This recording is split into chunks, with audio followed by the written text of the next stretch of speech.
simulcast, so I'll wait for a thumbs up from Katie. One. Okay, 2 thumbs up. Right. Okay. Today's Chalice Lighting, also from our hymnal. Flame of fire, spark of the universe that warmed our ancestral hearth.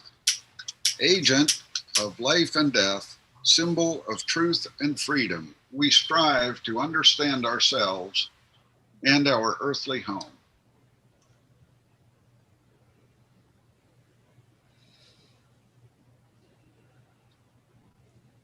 And we'll move on to announcements. Do we have announcements? Jim has an announcement. I think I know what it is. Yes, you probably do. So a couple things. I want to thank everybody for those of you who took the survey that Costa sent out. The board will be discussing that today. And that is the second announcement. We do have a board meeting today at noon or after Talkback. So if any of you want to attend, the board meetings are open to members to attend. If you have something you want to talk about concerning, I get reopenings on everybody's mind. So if you have some comments you want to make, we can make time at the beginning of the meeting to hear what members have to say about that. So what the board is doing toward reopening is taking sort of 2 main points we're really focused on. First is to make the in-service, in-person attendance as risk-free as we can. Practically, that's possible. And then the second is to ensure that we're inclusive, that folks that can't or choose not to attend in person are able to attend on Zoom. So getting the hybrid system set up. And we're making, from my perspective, great progress on both fronts. And today we have a board meeting at the end of today. Today's the 18th. We will have had 3 board meetings in less than 3 weeks. So the board is really working very hard to get this done. And between the board meetings, several of those board members are really working, putting in lots and lots of hours to get things put together. So these folks are working very hard. So if you have a chance, express your appreciation to them for all the work they're doing. So that's it for me. Okay. The Thursday night discussion group will meet on Thursday night, oddly enough, at 7 o'clock via Zoom. If you need the link, you can get it from me or Rick or Patty or Peter or Tony, and we'd love to have you come join us. We might at some point or might not take a summer hiatus, but we'll meet this week and maybe we'll talk about that. Okay. Ricky, go ahead. Yes, the Tuesday night therapeutic writing group is still on. The last couple of weeks have been a little wonky with schedules and stuff, but we're still on 6 p.m. on Tuesday. If you need the link, let me know. And Rick. I didn't see that. I saw that Ricky is now Chuck. I didn't realize that was Ricky. I don't know why I didn't recognize him. He doesn't look much like Chuck. My beard got a bit longer and darker somewhere in here. Right. So I have nothing to say. Okay. Other announcements? Not seeing any hands. So we'll move on again to Gary. Chuck. Gary has her hand up. Gary, go ahead. Sorry. That's okay. I'm muted. Our speaker next Sunday will be Wanda Strayhorn.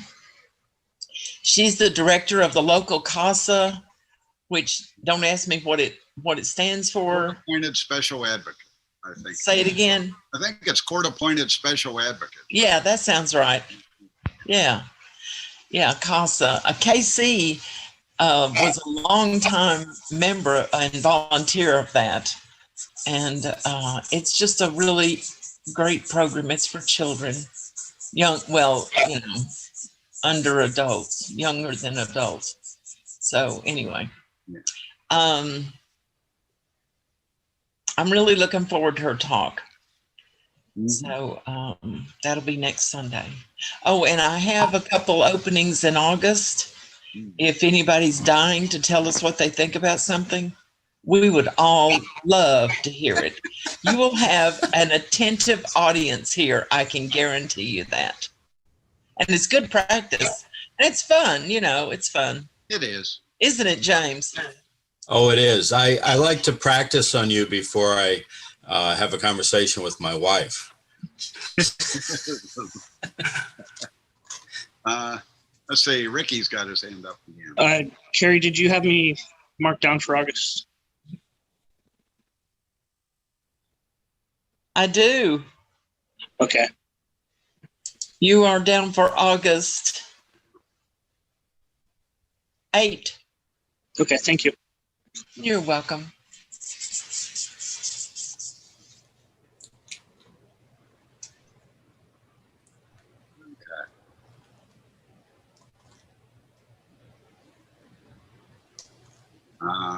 All right. Are we any more announcements?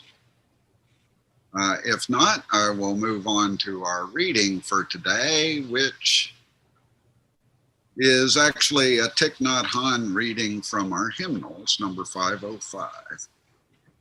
Let us be at peace with our bodies and our minds. Let us return to ourselves and become holy ourselves. Let us be aware of the source of being common to us all and to all living things. Evoking the presence of the great compassion, let us fill our hearts with our own compassion towards ourselves and towards all living beings. Let us pray that we ourselves cease to be the cause of suffering to each other.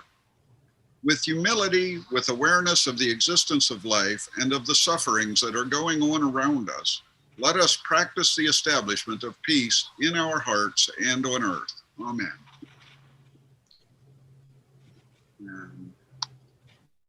And now it's my pleasure to welcome back our friend, songwriter, musician, author, and artist, James Nihan, a man of many talents and deep insights. And take it away, James. Thank you. First of all, is my volume good? Do you all hear me just fine? Okay. Thank you for that introduction. And it's always a pleasure to come back to the UU of Tullahoma. I was wondering if I was going to get to do it in person this time. And I guess we're perhaps on the cusp of such a thing, huh? But I was considering the drive down and seeing people face to face. I have to say that if I had to be anywhere right now, I think it's where Tony is. I'm looking at that hammock behind him and a little body of water, and I think I could spend the rest of the day there, which maybe is what he's planning. And Katie, you look like you're in a control room on a contemporary pirate ship. and I love that. So anyway, the proposal I had to talk is something close to my heart. It's related to Native American ceremony and nature, and to preface, I pulled out a special coffee cup today. I thought of it this morning. I'm going to hold it up. It's got an owl on it, and this week I celebrated a sobriety birthday, and this was given to me in 1976 when I was a 19-year-old. and I was celebrating 1 year of sobriety. And little did I know that many years ago that I would remain sober and stay alive, and also find in later years that the great horned owl was a totem for me, and it was on the cup, pretty much. So there was a connection there. And the other thing is, next week is the 20-year anniversary of me going to the Omega Institute in New York and Rhinebeck, and spending a week with Miguel Ruiz, who wrote the Four Agreements. And that was a significant moment in my life that helped me to further develop and evolve on my journey. Because I would say that I have had moments of stagnation. Some moments have been up to 8 years long. And I would resist change. And so one of the things that has helped me, I realize as a child, even if I was disconnected to, let us say, a higher power and such, that when I was in nature, I was at peace. And sometimes that would be at the beach. I would seek solitude. I could walk to the beach where I grew up in Massachusetts and sit on the beach as a teenager, just watching the moonlight on the water and having some solace in that. I was fortunate enough to have a lot of forest around my neighborhood as well. And there would be times that I would go off, not with friends, but by myself. And I would be the explorer. And I would have my personal experiences with animals and with nature that were memorable. And there was a connection there. I didn't know back at that time that this might be what you would call spirituality. I had always, especially growing up in a church that led to a lot of shame and some abuses, sort of lumped everything together. So spirituality was connected to religion. And the one that I grew up in meant that I needed to avoid everything. And so I did that for a long part of my life, which meant I was disconnected. Consciously, especially. So with Medicine Wheel, which is one of the things I wanted to share with you, I was introduced to that around the same time I was being introduced to the Labyrinth. And I would suggest or expect that most of you have had some awareness or introduction to an exercise or ceremony within a labyrinth. And they have been quite interesting to me as well. There was one where I was working at a treatment facility in Hickman County, and we would consider ourselves, when we would walk into the labyrinth, to be stepping out of our earthly existence and stepping into a different place, and where we could leave everything outside of the labyrinth. Sometimes for myself and people I would work with, we would have an intent, and maybe we would walk into a labyrinth and follow it until we got to the center. And in the center, everybody would have their own little ceremony. It might be that if you had something you wanted to surrender, you would carry it in a stone, and you would focus on that, and you feed on Mother Earth. As you got to the center, had your ceremony, had your surrender, and then would try to come out without whatever it was and leave it there. In working with clients in my job at times, I was surprised that when somebody would resonate with Labyrinth, I could Google.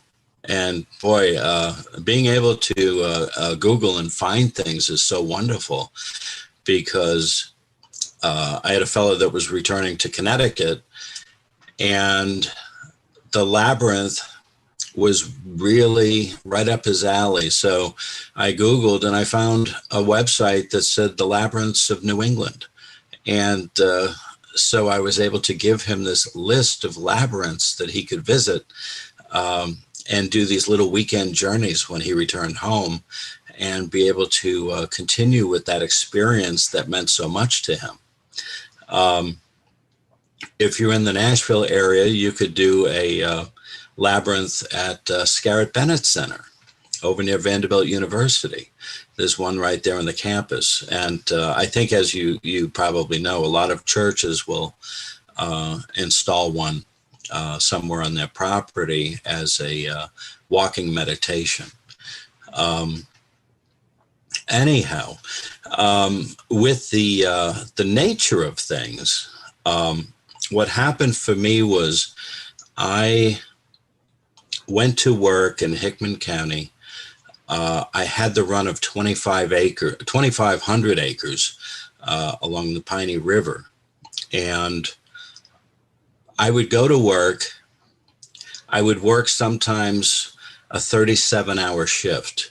It meant sleeping overnight, being on the property, all of this.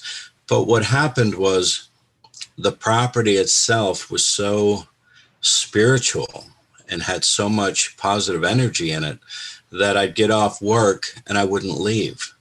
I wouldn't go home. I'd walk down to the Piney River and maybe sit in it for 6 hours and be visited by great blue herons and watch the fish jumping and maybe see a bald eagle pass over. And I would take these hikes and come across things that were special, like perhaps an albino wild turkey, you know, and have visitations by different types of animals.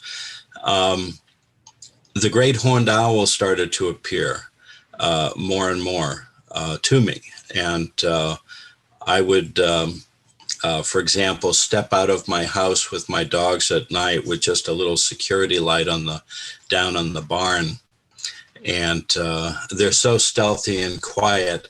I remember turning my head to the left just to catch in the darkness a great horned owl pass me 20 feet away and about 6 feet off the ground, and maybe with like a 5-foot wingspan. And in a situation like that, feel a sense of awe. And to be able to reflect on what that is and what does the great horned owl symbolize. It was phenomenal. There was a time shortly after that, maybe about a year or so, I was working at a place that was called New Life Lodge, and that was in Burns, Tennessee. And I was sitting out with a Cherokee woman on the front porch, and she was in detox, and she was in her 40s, and she would nervously smoke cigarettes, and I was working the night shift, and we were on the porch. Matter of fact, it was around 2002, and I was working on an album, and I would sing to her out on the front porch. And I said to her, you know, I just don't think the great horned owl is my totem anymore. I haven't seen one in quite some time. And this was probably, you know, about 4:45 in the morning. It was just almost dawn. And beyond the porch in the distance was the pond, and beyond that were pine trees. And we're sitting there in silence, and probably a minute after I said that, a pine tree started to move. And a large bird left the tree, and it flew in a straight line to where we sat. And I realized it was a great horned owl. Big. I thought it was going to hit the building because it was so low. And it was quiet, and it came and it glided, and it passed right over us, right over the roof of the porch, and was gone.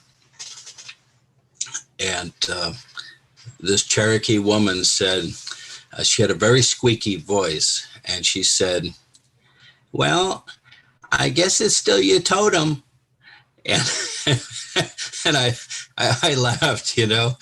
But for me, that was about faith. It was about having faith even when I don't see something, which I think is what it's all about. So the owl has been significant for me. It's come up many times since as well. But anyway, I was introduced to Medicine Wheel out at the ranch in Hickman County. And it became a significant place for me where things would happen, things would come to me that I couldn't explain, but there was a clarity within the medicine wheel that explained things, that gave me comfort. And even it seemed like this was a place where the universe or my higher power would connect with me, that I would step into a medicine wheel without expectations and without a plan, and I would just go in with the intention of being open to see what would come. And one example was there was a song that I couldn't finish, and I did not go into the wheel thinking about that song. And while I was in the wheel, these two short lines dropped into my head from the sky, and I thought, oh my God, that finishes the song. And what's interesting is when I sing that song to people and I say, what was the most significant line to you?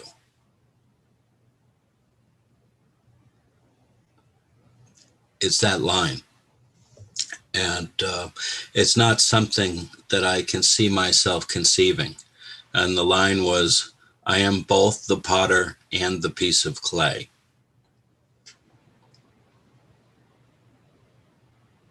And that to me was very interesting. And as someone who has been much of my life a scoffer and very closed off and rigid with things, I have found a sense of freedom in simply being open as I live, as I have my experiences, and allow things to come. And I think, of course, that has helped in a creative process, but it has helped in my interactions with others. If I can connect in nature, I can also connect in the nature, let us say, of humanity with others.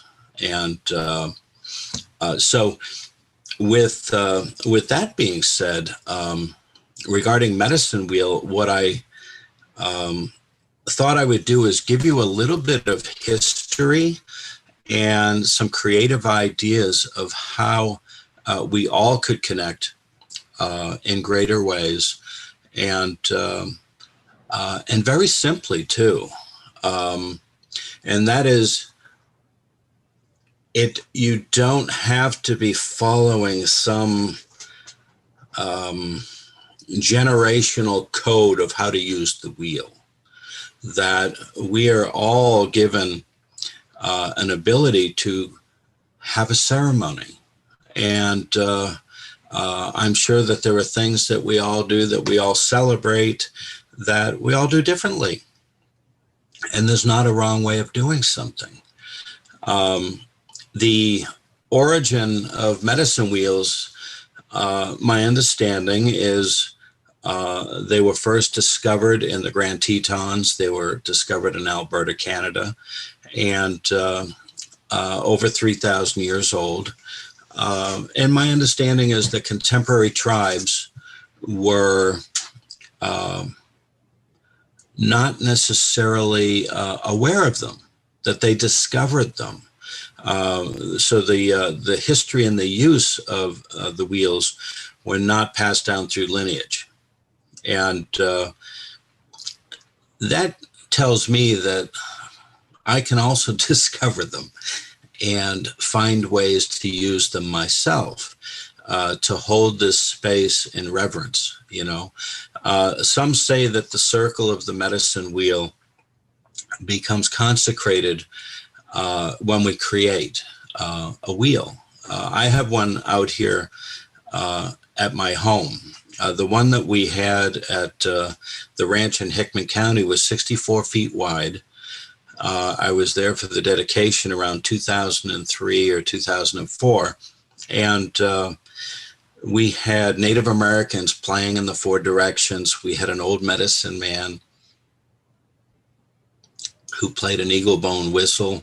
We had 100 people on the hill, and it was in the fall. And in Joni Mitchell's words, the geese were in chevron flight, and the sky was painted with purple and violet colors, and that was a beautiful moment.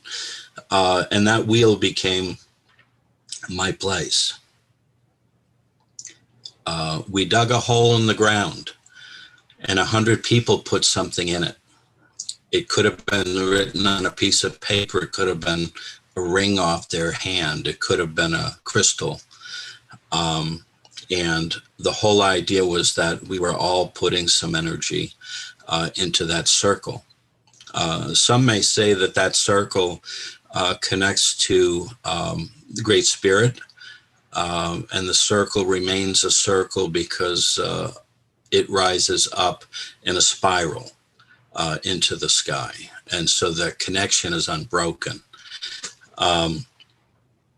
Every stone within the wheel is symbolic, is a totem, and the four directions have a lot of significance. The wheel that I've been using the most is Ojibwe, and 36 stones in that wheel. Different tribes use different numbers of stones. The Lakota may use 28, and Navajo, they have their own type of wheel. And we can find them in lots of places. If you go to Sedona, you're going to find a lot of wheels up in the hills, and many people are creating these for themselves. So what I thought I would do regarding the wheel is to keep it simple, to ask us all to simply meditate for a couple of minutes. And the idea would be that you have four directions. And north, south, west, east, and choose one. And just think on the direction that you've chosen for just a couple minutes. And then we will talk about definitions of the four directions, and then get more into what stones represent. So if you're willing, we could do that right now, and we do it for 2 minutes. How about that?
Okay.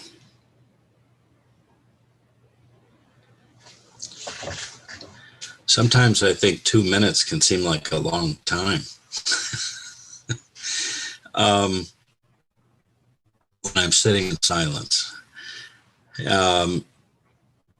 So when we sit in a wheel, we can sit on the stones. If we have a large enough wheel and choose a location, we can end up between stones. We can end up between the two of the directions. We can sit in the center.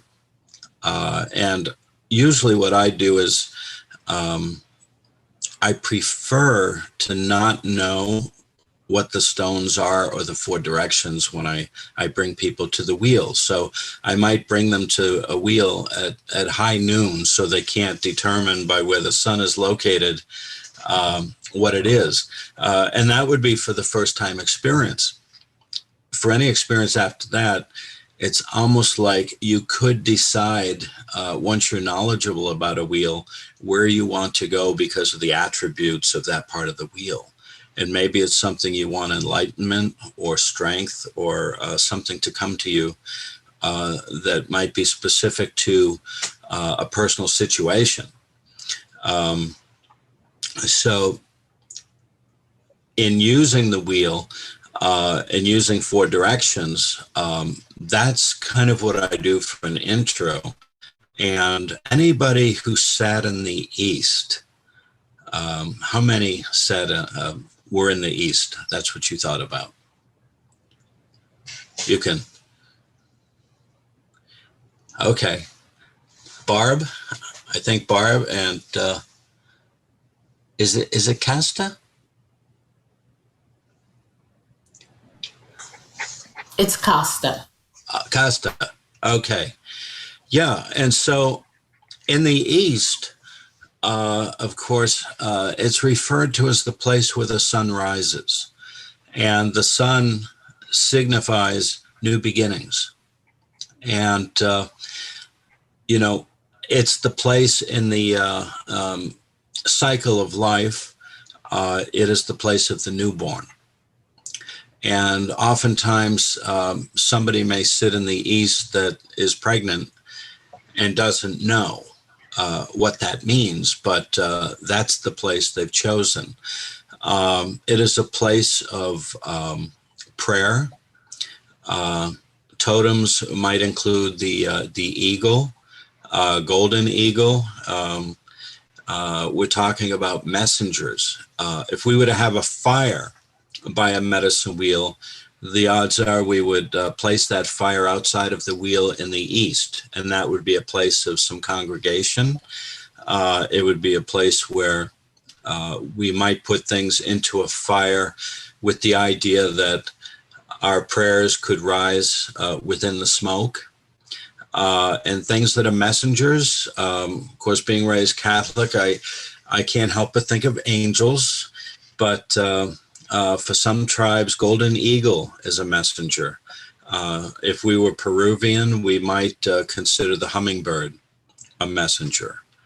And the idea that that is a connecting force for us with a higher power, with the universe.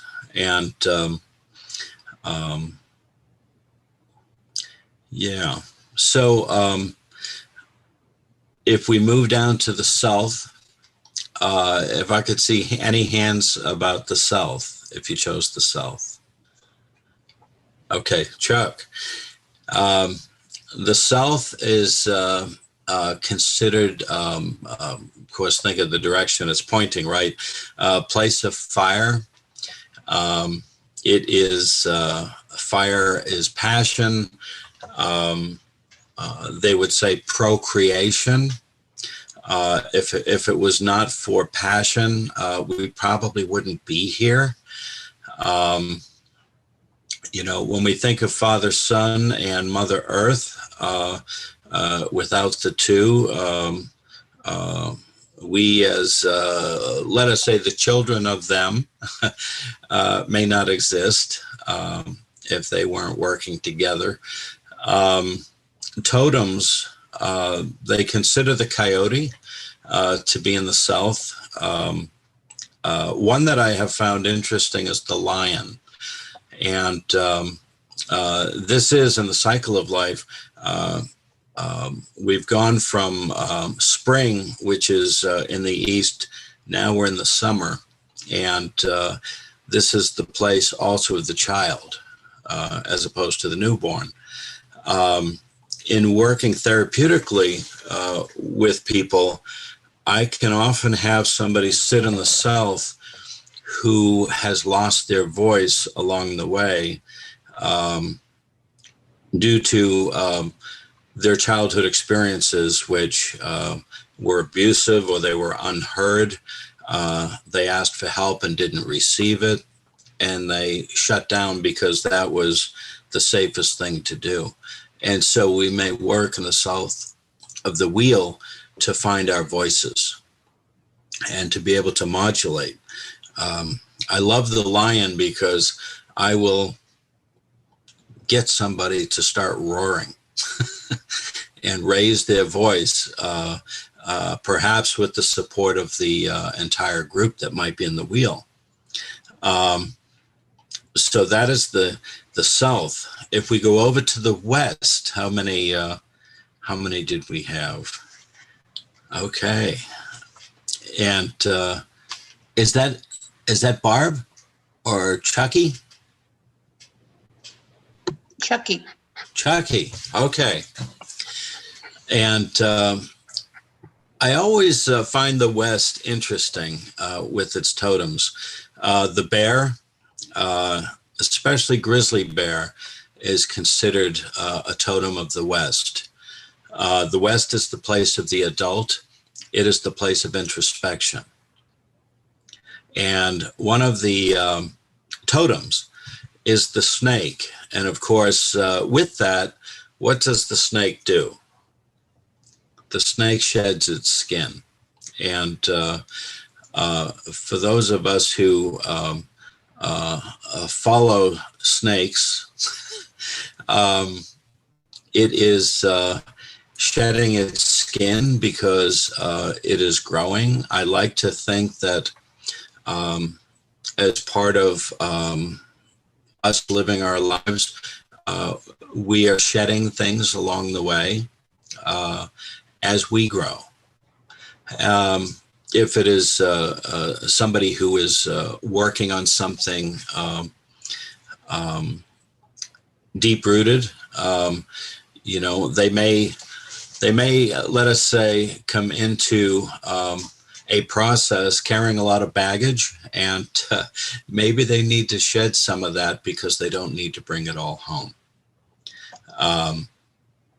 The snake also, to me, symbolizes faith.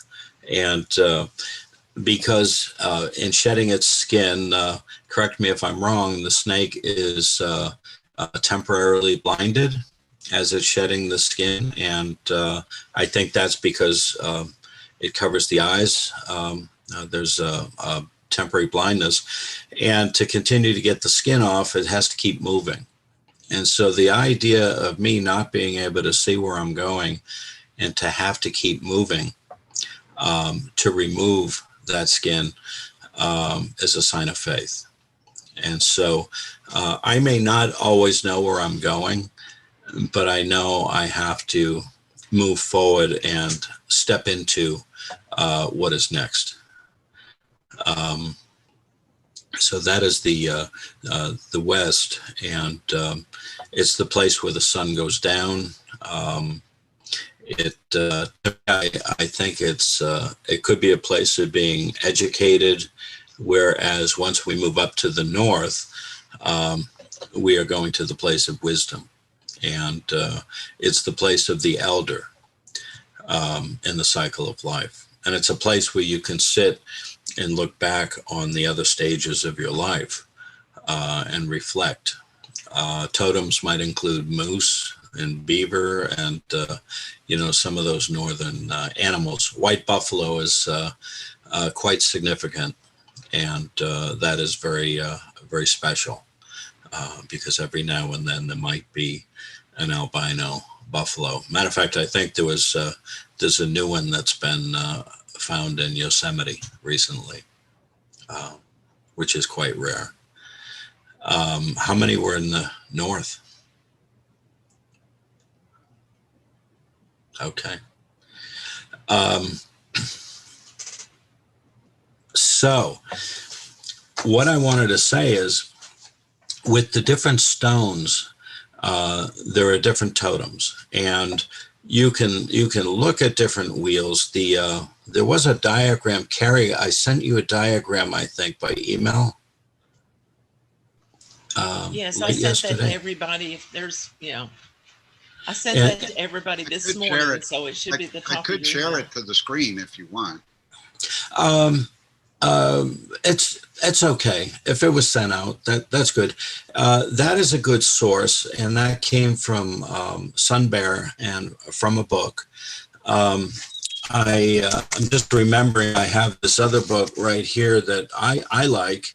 How do I get it on the screen? It's called Animal Speak, and it has lots of interesting information about the significance of different animals / totems, and how to use them. And to me, it's connecting and such, but it's also interesting and fun for me to be able to do these things and use these. It's joyful rather than doing something rigid, if that makes sense. Regarding having a medicine wheel, you may all be saying, where do I go? And what do I do? You're talking about this, and I have been able to do multiple things without having a larger wheel. And one suggestion, if you wanted to do this, have a basket of, if you were going to do the Ojibwe with 36 stones, have a basket in your home with 36 stones in it. And if you wanted, you could simply in your office or meditation room or whatever, you could say, I think I'll do medicine wheel this morning, and take your basket out and place your stones and just find a place to sit and meditate using that wheel within your home. You could do the same thing in a backyard. You could do something more permanently, or you could visit other established wheels that are out and about. And to me, it would be the same as any of us who had interest in something like what is a sweat lodge ceremony. And there are ways that people can find where they might be able to be in community and participate in that kind of a ceremony. So these things are all out there. Let me just look at my notes for a second here.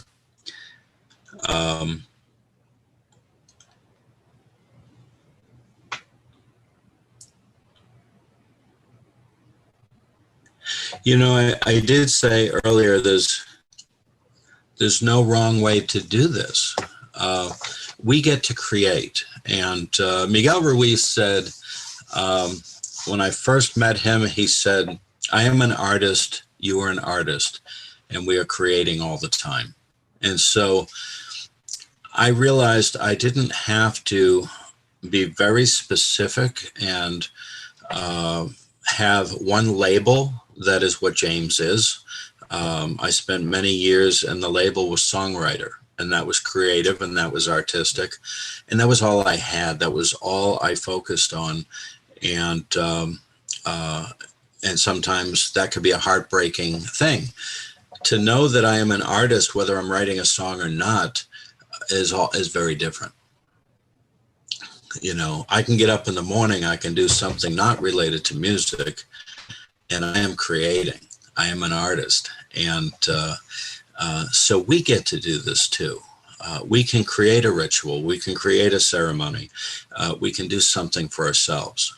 And it might be introspective, and it might bring some joy. It might bring comfort and a greater understanding of something. It's quite often when I get to that place where I can sit or stand or whatever, however I choose to do it, eyes open or closed, that something comes, and I feel like I know more, and I don't need to worry about my life. That all is well, and I'm more enlightened. So anyhow, I think that's all I have. I hope you'll try this. I hope you'll gather yourself a basket of rocks. The experiences that can be had, I should give an example here of totems as well. I brought a woman down by the Piney River, and it was the two of us, and we created a little medicine wheel on the banks of the river. And she did not know what the four directions were, but she sat in the east. And the issue that she was working on was, I'm 37, I don't have anybody in my life, I'm afraid life is passing me too quickly, and I'm afraid I will never have children. And she meditated for about 40 minutes. And when she began and closed her eyes, a little blue heron came and landed on a stuck piece of driftwood in the river and stood on it and faced her for 40 minutes. And because we can do this, that can be fun. And when things connect, it's like, wow, that's pretty cool. So I typed in heron. And one of the first words about heron and what it represents is patience. And so that absolutely suited her experience and what she was fretting about. I've been in touch with this woman now several years later. She hasn't given birth to children, but she's given birth to many other things. She's passionate about her life, and she helps others, and she's in community. She has a beautiful little dog, and she births things, let us say, on a daily basis, because she's creating. And so I have no children. My songs are my children, or some of them. And so as we look at what these totems are, I told you the great horned owl for me, and some of that. But within the wheel, you will find all these different animals. They refer to gemstones as well. They refer to a multitude of things, and you can go as deeply as you want to. If an animal crosses your path, all you have to do, let us say you have a skunk cross your path. Gee, what's that all about? And what we can do, even when we're out in nature, is type in the word totem and type in the name of the animal and just start reading and see what it might say. And, it may be that something that you read will jostle something, and you'll gain an understanding of something going on in your life that might be related and something that you may need to do in that process. And so I just like these because it's like if we bump into them, it might awaken something in us and give us a new insight. So I think that's what I have, and I look forward to your questions later. And Carrie, I don't know if you received something I sent you this morning. I'll look and see. It may be a little too late, but it was a song.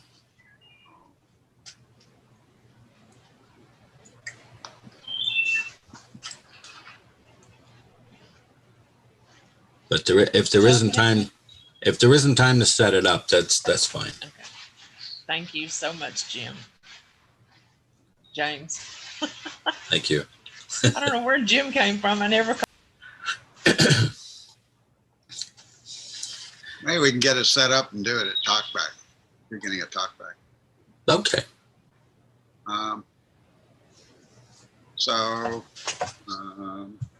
Thanks, James. Looking forward to the Talkback. Our closing words this morning are also from our hymnal. The blessing of truth be upon us, the power of love direct us and sustain us, and may the peace of this community preserve our going out and our coming in from this time forth until we meet again. And we'll take, let's say an 8-minute break and come back